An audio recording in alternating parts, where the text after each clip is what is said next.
ఈనాటి ముఖ్య అతిథి జాతీయ ప్రధాన కార్యదర్శి కాసాని వీరేష్ ముదిరాజు గారు చెప్పినట్టు 17 పార్లమెంటు కాన్స్టిట్యూన్సీలలో ఈరోజు మేము ముఖ్య నాయకుల సమావేశం ముఖ్య నాయకుల సమావేశం ఏర్పాటు చేస్తున్నాము.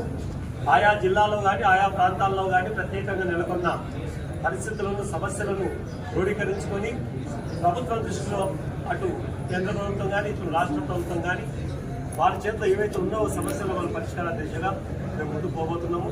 ఇక మరి ముఖ్యంగా ఉమ్మడి పాలమూరు జిల్లాలో గతంలో పెద్దగా యూత్ చైర్మన్ నుంచి మొదలుకొని మంత్రులుగా ఎమ్మెల్యేలుగా జిల్లా పరిషత్ చైర్మన్గా ఎన్నో అవకాశాలు పొంది చట్టపరంగా మాకు రావాల్సిన హక్కులు ఎన్నో పొందినాం. ఈ జిల్లాకు ప్రత్యేకత ఉంది. వలస కార్మికులు అన్నది పాలమూరు లేబర్గా ఫేమస్. అటువంటి వలసల్లో ఎక్కువ కూడా ముదిరాజులే ఉన్నారు. వాళ్ళకు పునరావాసం కల్పించాలనేది ఒకటి సంకల్పం. ఈ సందర్భంగా ప్రభుత్వాన్ని డిమాండ్ చేస్తున్నాం. ఆ తర్వాత ఇక్కడ ఇంతకుముందే మా జాతీయ ప్రధాన కార్యదర్శి చెప్పినట్లు నిన్న కూడా హేమాజిపూర్ బాల్నగర్లో హేమాజిపూర్ చెరువుపై వేరే కులస్తులు వచ్చి దాడి చేయబోయారు. ఇదేంటంటే ఎఫ్సిఎస్లు ఎక్కడైతే రిజిస్ట్రేషన్ జరిగి ఉంటావో అక్కడ నీళ్లున్నంత వరకు ఆ చెరువుల మీద as long as water prevails in the water tanks rights goes to fishermen cooperative society. నీళ్లున్నంత వరకు ఆ హక్కు మత్స్యకార్మికం ఉంటుంది. కాబట్టి వీటిని పునరుద్ధరించాల్సిన బాధ్యత గవర్నమెంట్ పైన ఉంది. మాకు రాబోయే ఎన్నికలలో ఎట్లాగో చట్టసభలలో తక్కువ అవకాశాలు వచ్చినాయి.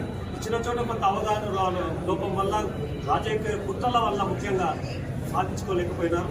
స్థానిక సంస్థల ఎలక్షన్లో ఎక్కువ చోట్లలో మేము ఇంతవరకే మా జాతీయ ప్రధాన కార్యదర్శి గారి దృష్టి తీసుకొచ్చినాం. మౌనాల్లో ఎక్కువ సీట్లు గెలిచే అవకాశాలు ఉన్నాయి. స్వతంత్రంగా వ్యక్తిగతంగా ముదిరాజు నాయకులు స్వచ్ఛందంగా సేవ చేస్తూ ముందుకు వచ్చి సొంత ఇమేజ్ కలిగిన నాయకులు ఉన్నారు.